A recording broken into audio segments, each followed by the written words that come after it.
ตู้นี้กุญแจหาย เราอยากจะล็อก เพราะว่าตู้นี้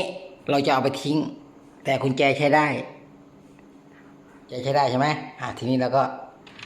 เราอยากจะล็อกตู้เสื้อผ้านู้นนะนี่ครับ ให้ง่ายครับนี่นะไขควง1 ตัว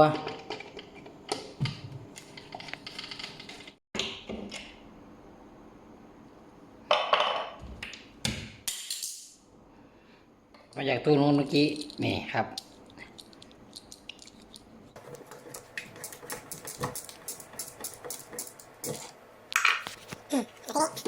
เราก็มีกุญแจนี่แหละนี่นะ